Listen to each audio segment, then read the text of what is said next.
مولا رضا علیہ السلام کی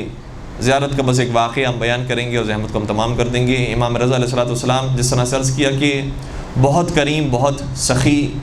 بہت رعوف امام ہیں، اور امام کے القابات میں سے بھی ایک امام رعوف کا لقب بھی ہے۔ جالیاں موجود ہیں کہ جہاں سے لوگ شفا پاتے ہیں، واقعات بہت سارے موجود ہیں کہ جن جن لوگوں نے شفا پائی ہے، لیکن ایک بڑا عجیب واقعہ تھا۔ ایک شخص اپنے نابینا لڑکی کو لے کر 8ویں سرکار کے روزے پر گیا اور ایک خاص کیفیت اس کی پیدا ہوئی۔ رو رو کر گڑ گڑا کر امام سے درخواست کی، سوال کیا کہ مولا میری اس نابینا بیٹی کو بینائی دے دیجیے۔ کچھ دیر نہیں گزری تھی کہ اس لڑکی کو بینائی نصیب ہو گئی۔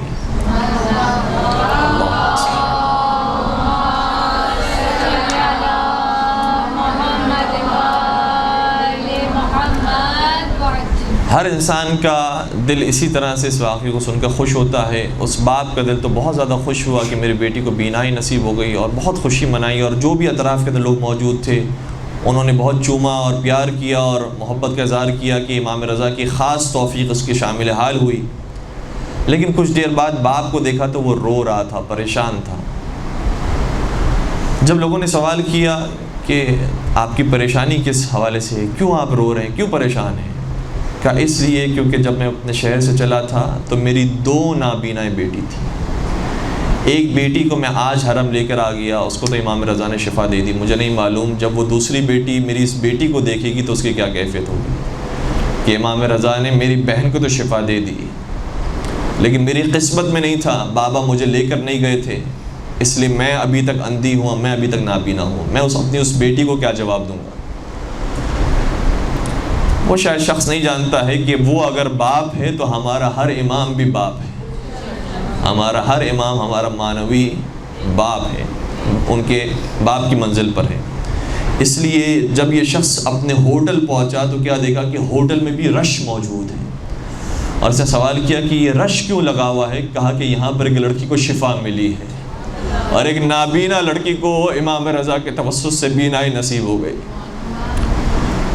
تو پھر انسان کو یقین ہوتا ہے کہ جو روزے تک جا سکتے ہیں وہ روزے پر جا کر مانگے، جو روزے پر نہیں جا سکتے وہ امام رضا کا نام لیں، ان کی رعوفیت کو یاد کریں، ان کی کریمیت کو یاد کریں، اور انشاءاللہ امام رضا یہاں بیٹھے بیٹھے ہمیں شفا دیں گے۔ امام رضا انشاءاللہ یہاں پر بھی ہم پر لطف و کرم فرمائیں گے۔ کس نے کیا خوب شعر کہا ہے، اور بس اسی شعر پر ہی ہم اپنی بات کو مکمل کر دیتے ہیں۔ اشعار بہت اچھے ہیں اس نظم کے، کہتے ہیں کہ جس دم رضا کے ذکر کی دعوت ملی مجھے، جس دم رضا کے ذکر کی دعوت ملی مجھے، مجھ کو یقین ہو گیا جنت ملی مجھے، مجھ کو یقین ہو گیا جنت ملی مجھے۔ اور پھر کہتے ہیں کہ بیمار دیکھا جو صحن شفا یاد آ گیا، بیمار دیکھا جو صحن شفا یاد آ گیا، مولا رضا کے نام سے صحت ملی مجھے، سکہ رضا کے نام کا بازو پہ باندھ کر دنیا کی مشکلات سے ضمانت ملی مجھے۔ اور پھر ایک خوبصورت شعر وہ کہتے ہیں کہ جب واسطہ رضا کو کریمہ کا دے دیا، کریمہ سے مراد کریمہ اہل بیت حضرت معصومہ قم سلام اللہ علیہا،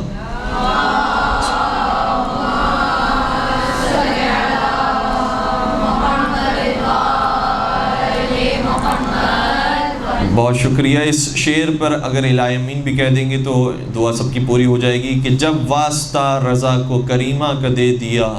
جب واسطہ رضا کو کریمہ کا دے دیا، مشہد کو دیکھنے کی اجازت ملی مجھے۔ پروردگار انشاءاللہ مولا رضا کے صدقے میں، بی بی معصومہ قم کے صدقے میں ہمیں مشہد مقدس کی اور قوم مقدس کی زیارت نصیب فرما، چاردہ معصومین کی زیارتوں سے مشرف فرما، سیرت محمد و آل محمد پر عمل پیرا ہونے کی توفیق عطا فرما، محبت محمد و آل محمد سے ہمارے دلوں کو سرشار فرما، اس محبت کو اپنی نسلوں کے اندر باقی اور منتقل کرنے کی توفیق عطا فرما، تمام شیعان حیدر کرار کی جان مال عزت و آبرو کی حفاظت فرما، حاضرین محفل کی جائز شرعی حاجات کو پورا فرما، جو مریض ہیں انہیں شفاء کامل اور عاجلہ نصیب فرما، بے اولاد مومنین کو امام جواد کا واسطہ اولاد صالح اور نرینہ نصیب فرما، صاحبان اولاد کو اپنی اولاد کی اچھی تربیت کرنے کی توفیق عطا فرما، بے روزگار مومن کو رزق حلال عطا فرما، جو رزق حلال کما ان کے رزق میں برکت وسعت و کثرت نصیب فرما، اور اپنی خوشیوں کو مکمل کرنے کے لیے اور خوشیوں کو دوبالا کرنے کے لیے پروردگار اپنی آخری حجت اور وارث حضرت حجت ابن الحسن کے ظہور میں تعجیل فرما، ہمیں ان کے عاشقین محبین سچے چاہنے والے اور ماننے والوں میں شمار فرما۔ ربنا تقبل منا انك انت السميع العليم وتب علينا انك انت التواب الرحيم برحمتك يا ارحم الراحمين۔